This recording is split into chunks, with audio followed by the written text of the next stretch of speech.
오늘 경실련이 사실 좀 진보 성향의 시민단체다 이렇게 평가가 되는데 오늘 더불어민주당 당사 앞에서 민주당 다주택 의원들 부동산 처분해라 이렇게 촉구를 했습니다. 지금 그 발표한 내용을 보면 민주당에서 당선된 180명 중 42명이 이주택자다. 한 4분의 1 정도는 다주택자라는 건데 시민단체까지 지금 이렇게 들고 일어난 거 어떻게 평가하시나요? 네, 일단 민주당과 지금 집권 여당 청와대 정부는 예. 부동산 가격이 폭등하는 이유를 다주택자, 또 고가주택을 갖고 있는 사람들이 너무 세금 부담이 없기 때문이라고 규정을 하고 지금 네. 모든 정책의 프레임을 짜고 있는데요. 예. 알고 봤더니 자기네들이 다 다주택자였고 또 이 문제의 발단은 올해 1월에 예. 청와대에서 노영민 실장이 뭐 특별한 이유가 없으면 다 집을 한 채만 남겨두고 팔아라라고 발언을 하고 예. 또 그 발언에 어떤 동력이 돼서 4.15 총선에서 공천을 하고 후보자를 정하는 과정에도 이 아마 주택을 처분하는 조건을 내걸었던 걸로 알고 있습니다. 네. 시민단체 입장에서는 공당이 어떤 공약을 하거나 내놓은 것, 또 정책의 방향에 대해서 그것들을 실천하는지 그거에 대한 어떤 정치나 철학적인 일관성이 있는지를 물어보는 것은 저는 당연하다고 생각하고요. 예. 그런 측면에서 보니 경실련이 아주 민주당에게 세게 네. 그런 실천을 요구하고 있는 것으로 보여집니다. 예. 네, 경실련이 오늘 발표한 내용의 좀 면면을 살펴보려고 합니다. 면면을 살펴보면 6.17 대책 이후에 기준을 적용할 경우에 이 매각 서약서 작성 대상자에 해당하는 민주당 내의 다주택자 총 21명입니다. 서울 강남구와 서초구, 마포구에 세 채를 보유한 김홍걸 의원이요. 76억 4,700만 원으로 가장 많았고요. 부동산 신고액이요. 그다음에 부동산 관련 정책을 다루는 국토위 소속 김회재, 박상혁 의원과 기재위 소속 김주영, 양향자, 정성호 의원도 다주택자였습니다. 특히 눈에 띄는 점은 이제 민주당 출신의 박병석 국회의장의 경우에 서초 아파트 시세가요 4년 만에 23억 원가량 상승한 것으로 나타났는데요. 변호사님, 상급 부대변인님, 이 강남 불패 신화를 민주당에서 스스로 이렇게 더 부각시키고 있는 것 아니냐, 이래서는 정책의 뭔가 신뢰성 이런 것들이 떨어지는 것 아니냐 지적이 만만치 않습니다. 국민들께서 그렇게 느끼시는 부분이 있고 실제로 지금 부동산 가격이 좀 안정적이지 않기 때문에 그런 부분은 정부 여당으로서 책임을 통감해야 되는 부분이 있습니다, 물론. 근데 저희들이 늘 말씀드리지만 아까 김연아 위원님께서 지적도 해주셨는데 저희들의 기본적인 정책 기조는 실수요자가, 그러니까 실거주자가 주택을 취득 구입하는 데는 문제가 없게, 다만 실거주 목적이 아니라면 주택의 보유가 이제는 더 이상 어떤 재산 증식 수단이나 투자의 수단으로서 활용되는 거는 좀 문제가 있거든요. 그러니까 그런 부분들을 이제는 좀 사는 물건이 아니라 사는 곳이라는 그런 정책 기조로 쭉 가야 되는 거 아닌가. 궁극적으로는 실거주 주택 외에 모든 주택이 사실상 처분하거나 소유 제한을 할 필요가 있다는 부분도 좀 고려되어야 될 것 같습니다. 물론 헌법 개정 사항일 수도 있는데요. 그건 개인적인 견해인데 그런 부분으로 점차적으로 가는 데 있어서 저희들이 지금 단계를 밟아나가고 있다. 그렇게 좀 봐주셨습니다. 네. 그런데 물론 이제 그 경실련의 오늘 그 발표 내용을 보고 많은 사람들이 화가 나는 부분은 장기적인 정책의 방향 또한 중요하지만 말씀하신 부분처럼 중요하지만 뜯어보니 민주당 인사들 또 여당의 주요 인사들이 이렇게 부동산 재산으로 많은 재산을 증식했다 이 부분인 것 같거든요. 그러니까 그래서 그런 부분 관련해가지고 사실 저희가 서약을 받았던 이유가 실거주 주택 한 채를 제외하고는 다 파는 것으로 서약을 받았었고요. 실제로 말씀하신 것처럼. 그리고 그런 부분에 대해서 이제 이행 기간을 이제 보통 이제 저희들이 부동산 관련 법령에서도 나와 있듯이 한 2년 정도로 지금 잡아놨었던 건데 이제 지금 너무 부동산 가격이 폭등하니까 이제 그 시민단체에서도 좀 조속한 어떤 이행 계획이라도 내놔라 이런 취지로 저희는 이해하고 있고요. 그런 부분을 좀 마련하거나 고려하기 위해서 이번에 좀 전수조사를 좀 진행하고 있습니다. 근데 특정인을 비판하고자 하는 건 아니고 저는 사실 숫자가 너무 깜짝 놀라서 여쭤보고 싶은데 부동산 전문가시잖아요. 박병석 국회의장의 집이 지역구 대전에도 있고 서울 서초구 반포동에도 아파트가 있다는데 4년 만에 23억 원이 오를 수가 있는 거예요, 주택이라는 게요? 지난 4년이 문재인 정부가 출범하고 나서 4년이죠. 예. 그러니까 전적으로 문재인 정부의 부동산 정책이 성과가 예. 오히려 강남의 집값을 굉장히 폭등시키는 결과를 초래했다라고 하는 것을 저는 보여주는 아주 예. 결정적인 증거라고 생각이 되고요. 예. 좀 전에 이제 민주당에서 뭐 실거주주택은 말고는 처분하라라는 얘기를 하는데 네. 국회의원들이 보통 지역구와 여의도에서 같이 일을 해야 되기 때문에 집을 두 채를 갖고 있는 경우가 있습니다. 예. 네. 하나는 뭐 소유를 하고 하나는 임차를 하게 되지만 만약에 민주당에서 또는 청와대에서 이런 조건을 내걸면 예. 어떤 현상이 벌어질까요? 어떻게 되나요? 강남을 주 거주 주택으로 삼겠죠. 네. 그다음에 해당 지역구의 주택은 실제 거주 주택이 아니다. 예, 예. 그러면 지역 주민들이 어떻게 생각하실까요? 저는 그 기준 자체가 사실은 말이 안 되는 기준이고 국민들에게 부동산 정책을 어떤 이념이나 이런 가진 자에 대한 이렇게 프레임 또 뭐 좀 분리시켜서 뭔가 분노를 이끄는 부동산 정치를 했던 것에 이제 스스로가 발목을 잡힌 거라고 생각이 됩니다. 이번 대책을 보시면 왜 12월 16일 날 지난 12월 16일 날 정부가 대책을 발표하고 1월 초에 대통령이 부동산을 꼭 잡겠다. 그러면서 노영민 실장이 집을 팔라고 하지 않았습니까? 네. 왜 안 팔았을까요?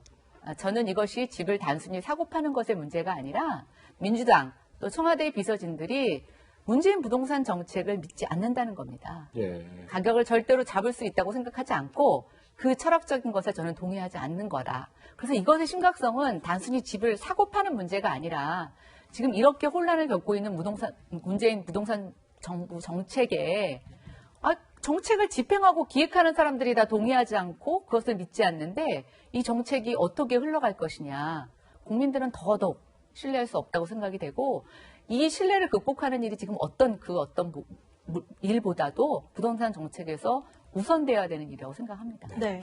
우리 지금 김연아 비대위원님께서 이 문재인 정부의 부동산 정책 신뢰성에 대한 얘기를 해주셨기 때문에 제가 여쭤보지 않을 수가 없는데 네. 사실 지금 부동산 이 논란에 가장 뜨거운 게 사실 노영민 비서실장의 얘기인 것 같아요. 네. 이게 충북 청주 지역구의 아파트를 팔고 옛 지역구죠 지금 네. 아니고 서울 반포동의 아파트 한 채를 남겨놨어요. 물론 자식들이 살고 있기 때문에 못 판다고 해명을 했지만 이런 부분이 사실 똘똘한 한 채 강남 불패시나 이런 거를 비서실장이 직접 보여주고 있냐 지적이 있어서 이게 뭐 여당 내에서도 좀 여론이 안 좋다는 얘기는 있긴 하던데요. 예, 뭐 하여튼 지금 앵커님께서 말씀하신 그런 부분처럼 네.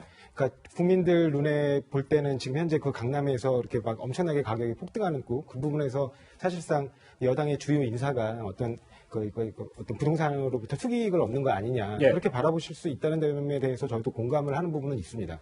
근데 아까 말씀하신 것처럼 실거주 주택의 경우에 그거조차도 소유하지 말라.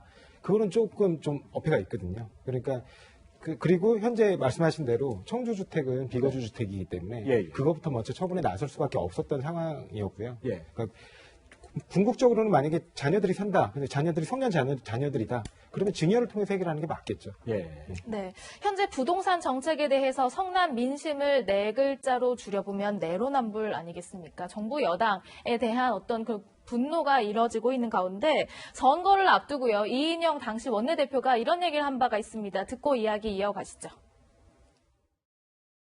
노노 아베 운동처럼 노노 2주택 국민운동이 시작되어야 합니다. 국회도 예외일 수는 없습니다. 모든 민주당의 후보자들이 집을 재산 증식 수단으로 삼지 않겠다고 약속하고 거주 목적 외에 주택을 처분할 것을 서약할 수 있도록 해줄 것도 요청합니다. 네, 이런 가운데 청와대와 여당은 부동산 시장을 향해서 이제 경고의 목소리를 내기 시작했습니다. 대통령 또 나서서 이제 최고의 민생 과제 부동산을 꼽았는데 어쨌든 최종 카드 이 과세를 통한 부동산 정책 뭐 어떻게 보세요? 근데 문재인 정부 들어서 과세 강화가 이미 시작이 됐습니다. 네. 2008년 12월에 한번 종부세 세율이 올랐고요. 네. 세율을 올리는 것 갖고 한계가 있자 3년 내내 공시가격을 굉장히 급등했습니다. 네네. 공시가격뿐만이 아니라 공정시장 가입 비율이라고 해서 종합부동산세에만 적용되는 과표의 적용 비율도 지금 매년 5%씩 늘어나고 있습니다. 네. 지금 세부담이 적은 게 아닙니다. 네네. 이미 종부세를 내는 사람들의 세부담은 2자릿수 이상 매년 늘어나고 있거든요. 예. 그런데 지금 집값이 잡혔습니까? 저는 한번 묻고 싶습니다. 예, 예. 세부담을 늘렸을 때 부동산 가격이 잡혔느냐? 또 지금 문재인 정부는 보유세 강화와 양도세 강화라고 하는 두 가지 축을 갖고 동시에 추진하고 있습니다. 네, 네. 보유하는 게 세부담이 커져서 팔려고 하는데 네. 양도세가 더 큰 겁니다. 네. 그러면 당장은 집을 안 팔죠. 그러니까 그냥 매물이 잠기는 효과만 있는 것이지 이것이 가격을 떨어뜨릴 지금 그럴 단계가 아니라는 겁니다. 두 번째, 보유세를 높이게 되면 이것이 이제 조세 정가라고 하는 형태가 되는데 네네. 처음에 이제 임대차, 전월세 가격에 정가를 하게 됩니다. 네. 예. 이미 지금 6.17 대책이 발표되고 난 이후에 전월세 가격이 굉장히 폭등을 하고 있습니다. 네네.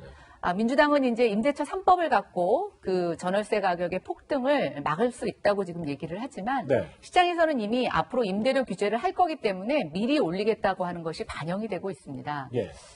저는 집값을 잡겠다는 건지 아니면 집값을 지금 다 전월세 가격까지 올리겠다는 건지 예, 예. 그다음 본인들이 하는 게 집값을 잡는 정책인지 집값을 올리는 정책인지 또 구분 못하는 건지 정말 답답한 따름이고요. 예. 지금은 뭐 여당 내부와 청와대 관계자의 실거주 주택이 아니라 네. 당장 시장에서 집을 사고 또 전월세를 구하려고 하는 사람들의 대출 규제, 물건을 찾지 못하는 문제가 가장 큰 어려움이라고 보여져서 민생 빨리 문재인 정부 해결하셔야 된다고 생각합니다. 네. 우리 김연아 비대위원님께서 굉장히 매섭게 지금 부동산 정책을 비판하고 있기 때문에 자꾸 좀 난감한 질문을 드릴 수밖에 없는데 지금 종부세, 보유세 얘기 해주셨잖아요. 예, 예. 물론 양도소득세 얘기도 했지만 지난 총선 때 그런데 민주당에서 네네. 서울 강남권을 이렇게 이낙연 당시 선대위원장이라든지 이인용 원내대표가 유세를 했을 때 종부세 1주택자는 좀 완화해주겠다 이렇게 얘기하지 않았었나요? 기본적으로 1주택자라기보다는 실거주 1주택자를 말씀드린 거고요. 예. 그러니까 실거주 목적의 1주택자의 경우에는 특히 소득 없는 분들, 이제 은퇴하신 소득 없는 분들도 고려해서 네. 그런 부분들은 좀 핀셋으로 정확히 찝어서 좀 이렇게 차등 적용하는 문제에 관련된 검토가 좀 필요하다 이런 발언을 좀 하신 것 같고요. 예. 그런 부분은 지금도 계속해서 그 보완 정책이 나올 수 있도록 예. 검토하고 이제 보완을 계속해서 마련해 나갈 계획으로 알고 있습니다. 예. 네, 말 바꾸기 논란이 계속되고 있다 이런 얘기가 계속 나오는 이유가 과거에 김현미 국토부 장관의 이런 발언 때문입니다. 과거 발언을 먼저 들어가 보고 이야기를 이어갈 텐데요. 2017년 12월 발언으로 함께 넘어가 보시죠. 4년 임대는 건보료의 40%, 8년 임대는 80%를 감면하여 부담을 대폭 덜어주겠습니다. 위원님, 정부가 2017년 이렇게 등록 임대사업자 혜택을 늘리면서 사실상 정말 임대사업자 수는 많이 증가했죠. 네. 지금 문재인 정부 들어서 임대사업자 수가 2배가 늘어났습니다. 네. 그러나 이제 임대사업자가 등록한 주택 수는 한 150만 호 정도이기 때문에 네. 전체 임차 가구 900만 호 중에서 아직 숫자는 미미하다라고 보여집니다. 근데 이제 임대주택 등록에 대해서 많은 분들이 오해하시는데 예. 이것은 임대주택 시장을 투명하기 위해서 우리가 많은 옛날에 학자들이나 전문가들이 제안했던 부분이고 네. 박근혜 정부 때도 시작을 했었고 문재인 정부에서도 계속 이어갔다라고 보여집니다. 근데 이제 문제는 이게 타이밍과 방법인데요. 네. 2017년 12월에 이제 김현미 장관이 임대주택 사업자 등록을 유도를 하게 됩니다. 예. 근데 그 전에 파리 정책에서 일반 국민들의 주택을 사는 대출 규제 이런 것들을 막 하게 되죠. 예. 그리고 이때 놓쳤던 게 뭐냐면 임대사업자에 대한 대출 규제였는데 예. 일반 국민들은 집값의 30%밖에 대출을 못 받았었는데 네. 임대사업자가 80% 대출을 받게 됩니다. 네. 예. 그러니까 이제 이게 핀셋 규제라는 걸 통해서 시장에 어떤 원칙을 주는 게 아니라 자꾸만 누군가에게 벌을 주듯이 규제를 하다 보니까 예. 이런 풍선 효과가 임대사업자 등록이라고 하는 이 일종의 약간 시장의 새로운 문을 만나면서 이제 폭발을 한 건데요. 네네. 그러면서 이제 1년 만에 2008년에 9.13 대책에서 임대사업자에 대한 세제 혜택을 줄이기 시작을 합니다. 2018년. 네, 예. 그렇죠. 그러니까 사실은 1년 앞도 내다보지 못하고 이런 정책이 어떤 파급 효과를 가져올지를 이제 예측을 못한 건데요. 문재인 정부의 제가 부동산 정책을 쭉 보면서 좀 안타까웠던 건 뭐냐면 되게 주도 면밀하지 못하다. 시장에 대해서 조금 더 이런 규제가 또는 정책이 어떤 영향을 미칠지 그게 어떤 파급 경로를 가져갈지를 좀 예측을 하고 정책을 내놔야 되는데 그냥 무조건 정책을 내놓고 나서 그 이후에 문제가 터지면 그것을 수습하기 위해서 막 보완책이 나오다 보니까 예. 네. 시장에서는 정책의 일관성도 떨어지고 정책에 대한 신뢰도 좀 낮아지는 그래서 지금 임대사업자는 아마 좋은 뜻으로 하셨을 텐데 네. 굉장히 지금 문재인 정부 부동산 실정의 1등 공신으로 평가되는 아주 그런 불운한 정책이기도 합니다. 네. 또 죄송하지만 이 정책의 연속성, 일관성, 신뢰성에 대한 모든 문제 제기를 해줬기 때문에 이에 대한 반박이 좀 있으시죠? 예, 지금 김연아 위원님께서 워낙 그쪽 분야의 전문가시고, 예. 건설사업연구원 시절부터 그 임대사업자들을 좀 민간 임대 사업을 활성화할 필요가 있다라는 지적을 많이 해오셨던 걸로 알고 있습니다. 그래서 사실은 말씀하신 것처럼 이 정부의 문제가 아니라 전 정부부터 쭉 이렇게 전월세 대책의 일환으로서 임대사업자에 대한 어떤 각종 어드밴티지나 혜택을 통해서 임대사업 등록을 유도해온 건 사실이고요. 근데 아까 말씀하신 대로 2017년 그 당시에 이제 그 임대사업에 대한 혜택을 좀 더 확대하는 그 시점이 이제 전월세에 대한 어떤 그 전월세 급등에 대한 문제에서 이런 소유 매매 가격의 급등으로 넘어가던 시점에 좀 일정 정도 타이밍에 부적절한 측면이 있지 않았냐 하는 지적은 저희들도 좀 뼈아프게 받아들이고 있는 것 같습니다. 그래서 향후에 이런 부분에 대해서 좀 적절하게 논의할 수 있도록 적극적으로 좀 이제 통합당에서도 국회에서 참여하셔가지고 많이 지적해 주시고 이렇게 비판해 주시면 이제 그 정책을 반영하는 데 있어서 굉장히 효율적이지 않을까 그렇게 생각합니다. 네. 근데 지금 한 언론에서 좀 보도가 나온 거 있어서 이거 좀 네. 해명을 좀 듣고 싶은데 네네. 물론 이 부대변인님 본인의 네. 얘기는 아니지만 네네. 윤호중 사무총장이 다주택자인데 네네. 한 언론에서 얘기하기를 이거를 다주택자 기본적으로 여당 의원들이 팔아야 되는데 네. 이거를 증여를 해서 네. 이게 어떻게 처분이냐 이런 논란이 있던데 이건 지금 어떻게 된 거죠? 일단은 지금 윤호중 사무총장께서 이제 일정 부분 해명을 했죠. 예. 왜냐하면 그 서약 받기 전에 이미 증여를 한 거다. 네네. 근데 그런 논란을 떠나서 예.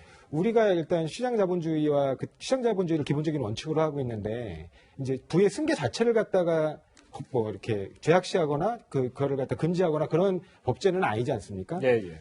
문제는 이제 정당하게 부의 승계가 이루어지느냐인데 지금 윤호중 사무총장 같은 경우는 오히려 자식들이 실제 사용하고 필요한 주택을 증여세를 전부 납부하면서 증여를 했다는 입장이거든요. 그러니까 오히려 이런 건 좀 권장할 필요가 있다고 봅니다. 네. 그리고 우리 김연아 비대위원께 마지막으로 여쭤볼게요. 아까 좀 국회 참여해라 이런 얘기도 하던데 민주당은 지금 연일 하여튼 이 부동산 정책 세금을 올리고 이런 거 입법 빨리 하겠다고 하는데 우리 지도부 일원이시니까 통합당은 지금 이 부동산 정책 지금 어떻게 하실 계획이신 거예요? 근데 지금 민주당이 하겠다고 하는 모든 법 자체가 예. 시장의 가격을 안정시키는 정책이 아니라 예. 시장에도 혼란을 주는 정책인데 예. 지금 미래통합당은 도저히 수로서는 이 법을 막을 방법이 없어서 네. 정말 저희도 난감합니다. 그래서 예. 지금 사실은 이 부동산 불안 문제에 야당이 그 역할을 해야 되는데 이 여당의 폭주에 대해서 우리가 뭘 할 수 있을까 좀 고민을 하고 있고요. 네. 저는 지금 원에 있지 않지만 제가 좀 조언을 드리자면 지금은 꼭 시정과 정부가 부동산 문제와 관련해서 두더지 잡기를 넘어서 지금 온 국토를 완전히 그 망치로 두들기면서 쑥대밭을 만들고 있습니다. 시장이 정상이 아닙니다. 지금 자꾸만 규제의 칼을 더 들고 강하게 때리느냐 아니냐를 논할 때가 아니라 이 규제의 방망이질을 저는 멈춰야 된다고 생각하고 네. 시장과 정부 다 저는 이성을 좀 찾아야 된다고 생각합니다. 그런 측면에서 너무 좀 조급한 입법 활동은 오히려 시장에 독이 될 수 있다. 또 지금 문제 해결에도 도움이 안 된다라는 조언을 드리고 싶습니다. 네, 정부의 부동산 정책 여러 여론이 좀 뜨겁게 올라오고 있는 가운데 두 분과 부동산 정책과 전망에 대해서 말씀 나눠봤습니다. 두 분과는 여기서 인사 나누겠습니다. 고맙습니다.